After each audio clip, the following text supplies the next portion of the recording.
I'm sorry for the way I'm dressed. I just finished working out. How's that? Better?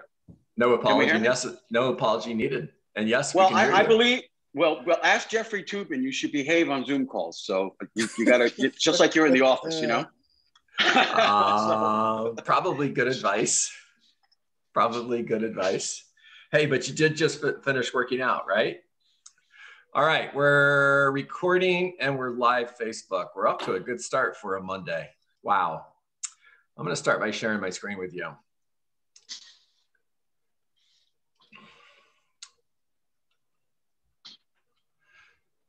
Maybe.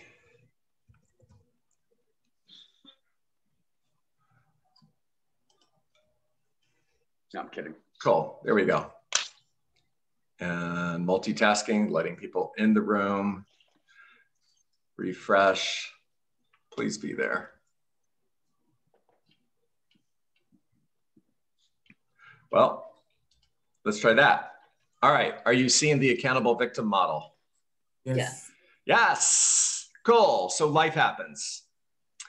And we have a choice. We can either seek reality, what the heck is going on, or we can avoid reality and ask no questions. We can acknowledge reality, okay, that's the way it is, or we can fight reality, that's not how I see it. Now, also known as sticking your head in the sand. And which path are you going to take? Now, I'm going to stop share. And I want to share something with you from page 13 of Good to Great. You know, in a year's worth of calls, I don't think we've ever talked on Good to Great, but this is a book that I read many, many years ago by Jim Collins, one of the best. Awesome book. Awesome book. Awesome book. One of the best business books I've ever read. Now listen to what he says on page 13 in reference to the accountability victim model. He says, confront the brutal facts. Never lose faith. We learned that a former prisoner of war had more to teach us about what it takes to find a path to greatness than most books on corporate strategy. Every good to great company embraced what we came to call the Stockdale Paradox. You must maintain unwavering faith that you can and will prevail in the end, regardless of the difficulties, and at the same time, have the discipline to confront the most brutal facts of your current reality, whatever they may be. So the question then becomes, who's this Stockdale guy? Well, let me tell you a little bit more about him. Founder of Intel. Every good to great company faced significant adversity along the way to greatness. You know, it's interesting because I'm thinking what inspired today's call. A lot of things. And one of the things that I was thinking about is the path that Keller Williams has taken since 1983 until present day 2021. And would you say the real estate industry is changing? Yes or no? Yes. Yes, Oh, yeah. yes, dramatically. More so than I've seen it change since I became a realtor 19 years ago. Matter of fact, I would say the industry is at war. How's that? Now, pay attention. Every good to great company faced significant adversity along the way to greatness of one sort or another. In any case, the management team responded with a powerful psychological duality. On the one hand, they stoically accepted the brutal facts of reality. On the other hand, they maintained an unwavering faith in the end game and a commitment to prevail as a great company despite the brutal facts. We came to call this the Stockdale Paradox. So who's Stockdale? Admiral Jim Stockdale was the highest ranking United States military officer in the Hanoi Hilton prisoner of war camp during the height of the Vietnam War. Tortured over 20 times during his 8-year imprisonment from 1965 to 1973, Stockdale lived out the war without any prisoner's rights, no set release date, and no certainty as to whether he would even survive to see his family again. Now, in the article that I'm reading to you towards the bottom, the interviewer goes on to share how on earth did he deal with it when he was actually there and did not know the end of the story. Remember, when you're on a journey with a destination that is assured, it means the destination is assured. However, when and how, you're not going to know that at the beginning of the journey. When and how, you're not going to know that when you're on the journey. What obstacles are you going to face? You're not going to know that until you're on the journey. They asked him how he did what he did. Here's what he said. I never lost faith in the end of the story. I'm on a journey with a destination that is assured.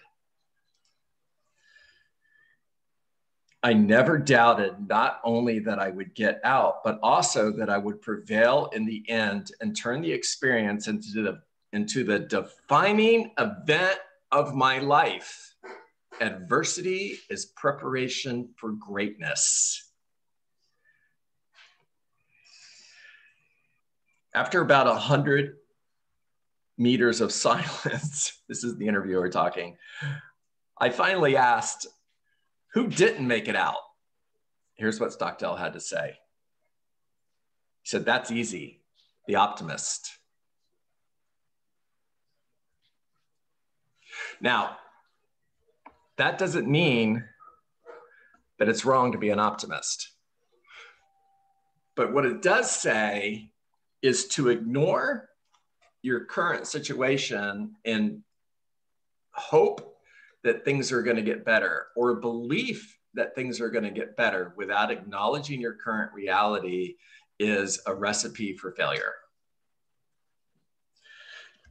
All right, I'm going to skip to, if you got the book, I'm skipping to page 65. And guys, I realize I'm all over the place this morning. Just hang in there. I promise I have a goal here. In the early 1950s, the Great Atlantic and Pacific Tea Company, commonly known as A&P. For those of you who are as old as me, you remember A&P. For everybody else, you're like, A&P, what the heck is that? I'm old. That's interesting.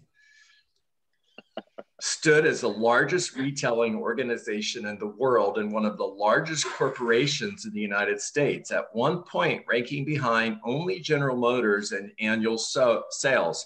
Kroger, in contrast, stood as an unspectacular grocery chain, less than half the size of A&P, with performance that barely kept pace with the general market.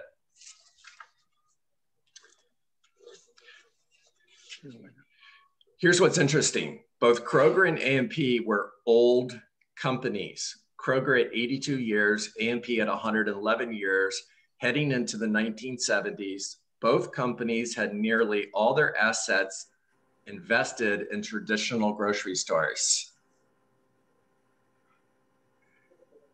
And then life happens. One of them took the route of a victim. The other one took the accountable path. Yeah, one of these two companies confronted the brutal facts of reality head on and completely changed its entire system in response to the the other stuck its head in the sand. In 1958, Forbes magazine described A&P as the hermit kingdom run as an absolute monarchy by an aging prince, Ralph Berger. Berger instilled a "what would Mr. Hartford do?" That was the previous CEO approach to decisions. In other words, if it worked in the past, it'll work in the future. Mm-hmm. Living by the motto, you can't argue with 100 years of success. My response would be, yes, you can. Mm-hmm. Yes, you can.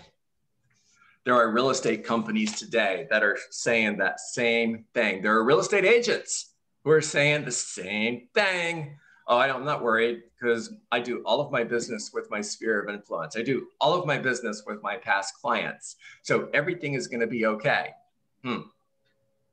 Is it? As the brutal facts about the mismatch between its past model and the changing world began to pile up, AP&P mounted an interestingly spirited defense. That's what victims usually do. Against those facts. In one series of events, the company opened a new store. Oh, this is interesting. Opened a new store called the Golden Key. They actually had the answer.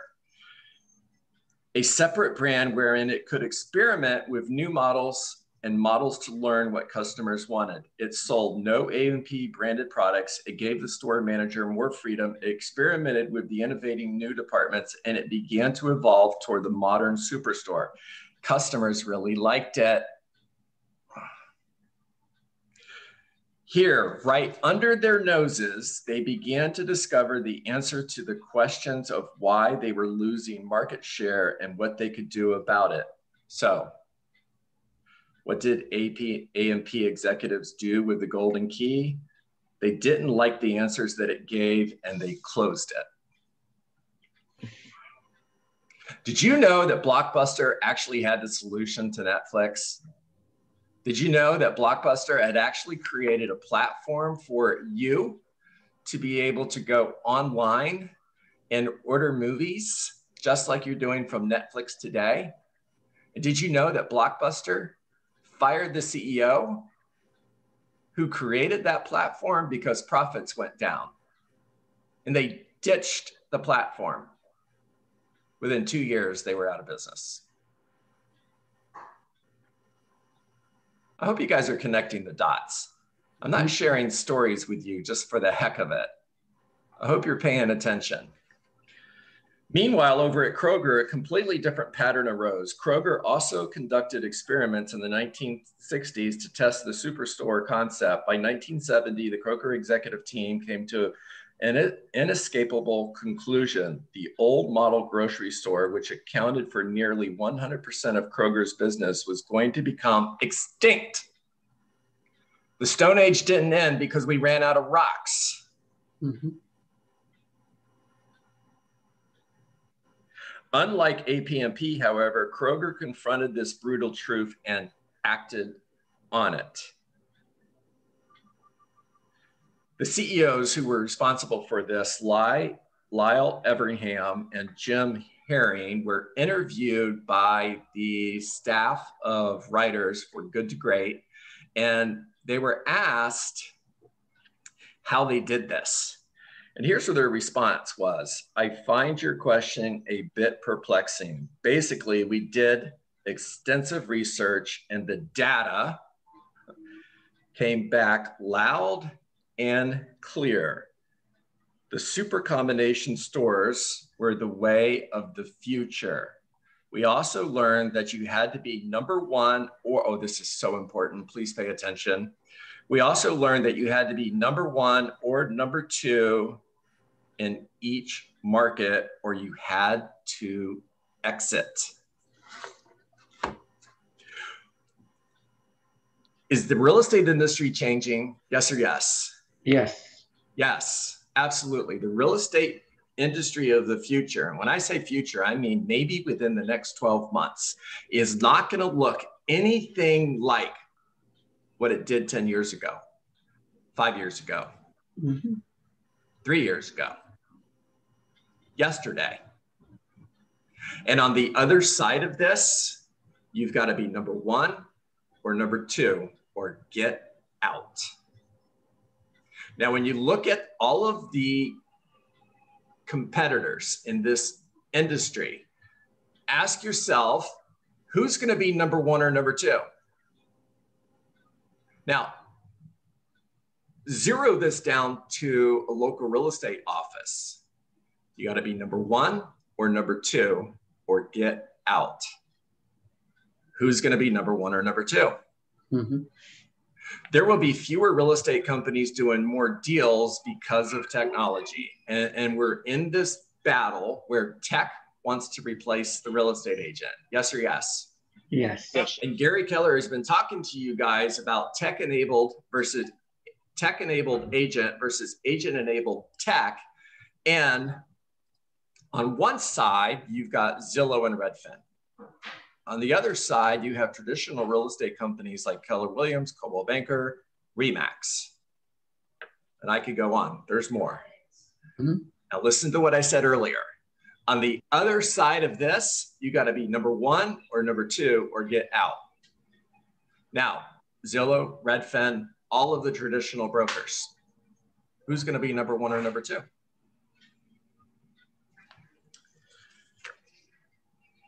Kroger decided to eliminate, change, or replace every single store and depart every region that did not fit the new realities. The whole system would be turned inside out, store by store, block by block, city by city, state by state.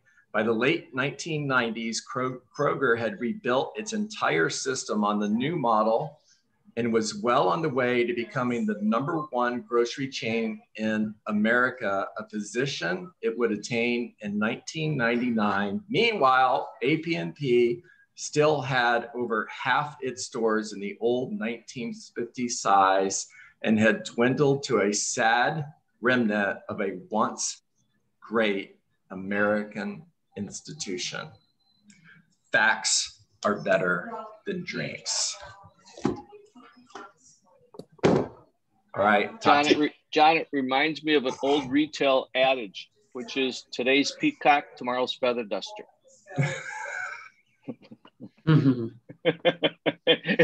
I used to think it was just trite, but it's so true. Listen, in 1987, Keller Williams Realty was 4 years old. It was a traditional broker operating out of Austin, Texas, and RE/MAX moved to town. And they lost half their agents and almost all of their support staff. Gary Keller got together with the leaders of his company and he said, what are we going to do? Well, number 1, seek reality. What are the brutal facts? If it's to be, it's up to me. Now, a victim would say, if they would have just done their job, or it's not my fault, but it's not what he did. And he completely changed the model at Keller Williams. And Keller Williams went on over the next 20 years to become the #1 real estate company in the world. Great. Then everything changed again. And we're right back where we were. And the very first thing we need to do is seek reality.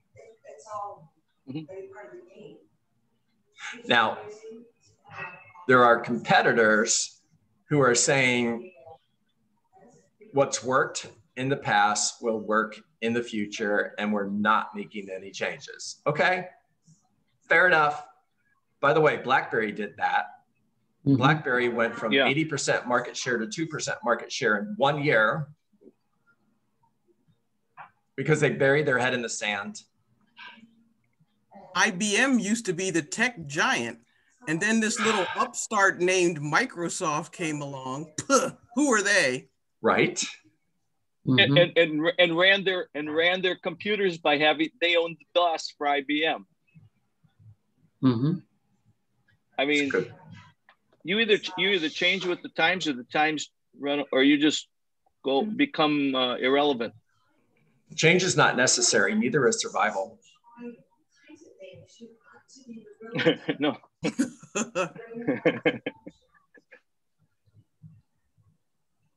All right, talk to me, guys. Well, John, did you see that thing? You know, what Zillow is now in our market going to start buying homes? Sure. And when I delved into a little bit and read about it, they're charging 6%. So I mean, it should make it easier to negotiate, not have to negotiate commissions. Well, John, we talked about this about a year or two ago, where it's a win-win for Zillow. They're going to go off of your Zestimate, and they're going to look at your house and say, we'll give you $500,000. You're going to turn around and say, no, that's not high enough. They're going to say, okay, well, we offered it to you. Now I'm going to turn around and sell your lead for 35% to some other agent. Your house, $600,000. So it's a win-win. All right. Yeah, and you're right. When you look at their revenue stream, I think it's 50% or 40% of the revenue stream is from agents paying to be paying for leads. Time out. Yes, Shirley, go ahead. What it made me think of is the book Who Moved My Cheese. So we have time to either change to make things better, but we're with the company that is about innovation.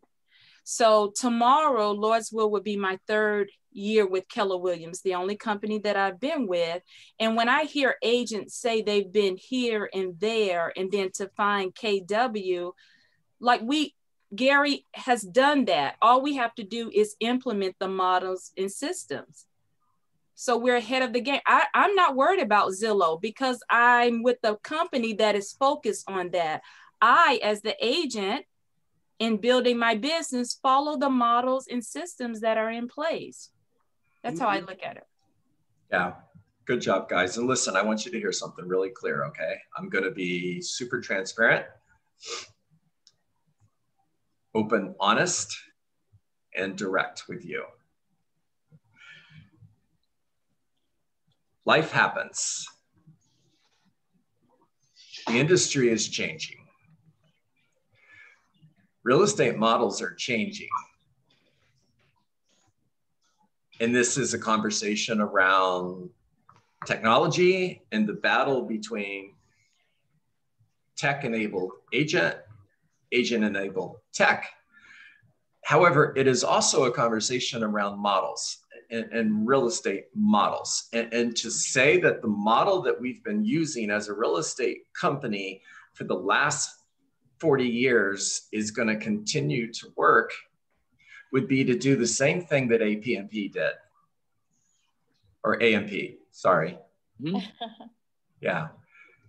Records. The truth is, as a team leader, 6 years on the job, I can tell you that personally, life happens. And my job is to seek reality. What's going on? Acknowledge reality. This is the way it is. Own it. If it's to be, it is up to me. Now, let me tell you the opposite of own it. Blame. If everyone would just do their job. Number 4, find solutions. What can I do? The opposite, on the victim side, personal excuses. It's not my job. Now, the conversation is not, and for those of you who are 61 of you on the call, wow. For those of you who are here that are not with Keller Williams, forgive me for just a moment. I'm talking to all of my Keller Williams agents. I'm talking to everyone who's a part of my office in Coral Springs. I'm talking to everyone who's a part of the Waxman Group. Our job is to seek reality, to acknowledge the reality, to own it, to find solutions and get on with it. It's not to talk about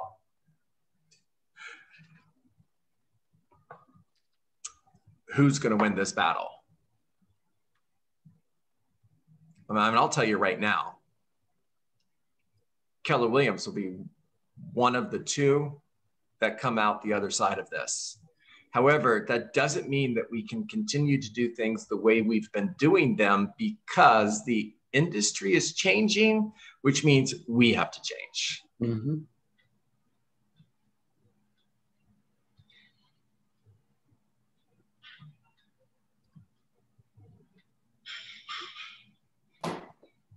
I'm not going to focus on Zillow. I'm not going to focus on Redfin. I don't really care what they're doing. I am focused on you guys and putting you in a position to succeed at a high level on the other side of this conversation. Now, I don't have blind faith. I'm not an optimist. We've got things that we need to deal with, and we are.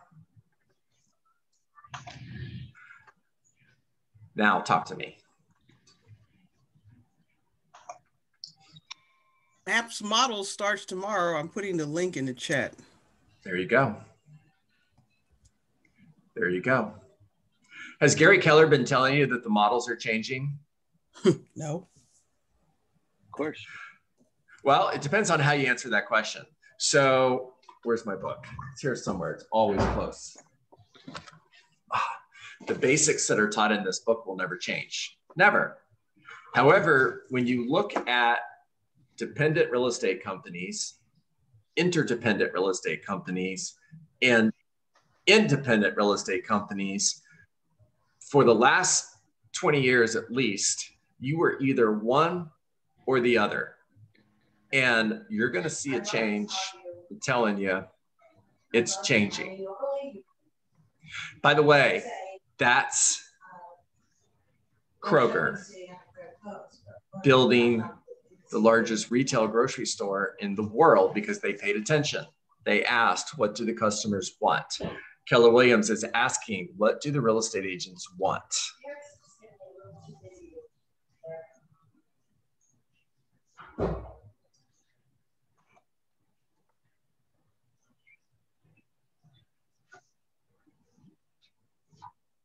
The only thing I have, yeah, go Ryan. Yes, the only thing that I have to say is that KW was made by an agent for agents. So if right now you're you're not seeing the results that you're expecting, what's going to be different when you move to another company that's brand focused instead of agent focused? Like KW, Gary Keller, you, John Dees, like everyone in the productivity coach is doing their best to help their agents. Like other agents like here for you. Like there's a lot of support within the company. Like what why do you think you're gonna be better in a company that's not helping their agents succeed? Ryan, I appreciate that. And you're right. And agents leave. That's just part of this industry. It doesn't mean that I excuse it, because you know me well, and you know I don't. And at the same time, built by real estate agents, run by real estate agents, for real estate agents means we're paying attention. We're not A&P. We're not simply saying, well, it's worked in the past, it'll work in the future, because you have to change with the industry in order to maintain. Look at it like this. Keller Williams has been the #1 real estate company in the world since 2015. The moment we became the largest real estate company, #1 in the world for units closed, #1 in the world for closed volume, we had a big target on our back. And we can't rest on the fact that we were #1. We have to continue to look at the industry and change with the industry. Here, I'll give it to you another way, and then we're going to close. Think more like David and less like Goliath. When you start thinking like Goliath, you're in trouble.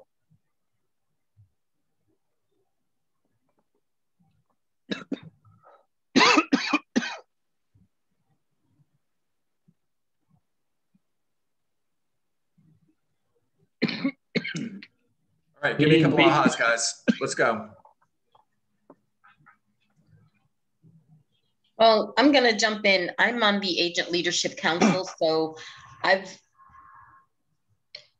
being on the Agent Leadership Council has really given me a firm grasp of what it means to be run by agents, for agents, by agents, because nothing in this company happens unless it is put to vote. And it's put to vote. I'm also on the regional Agent Leadership Council, and everything is put to vote. Nothing happens in this company without the Agent Leadership Council, Regional Leadership Council, International Leadership Council's agreement. Everything is a vote. So Gary and leadership is not out there just making these random decisions.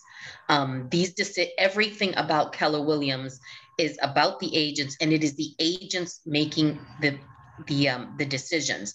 The Leadership Council is made up of agents and team leads who are also agents. So when we say this is for agents, by agents, you know, we are the ones that are making these decisions, you know. So, and in addition, there are written agreements between Keller Williams International as to what they will and will not do with our data. So when Gary stood up on stage and said, unless there are written agreements that I will do you no harm with your own data, then you've got nothing. And which is what we have with Zillow.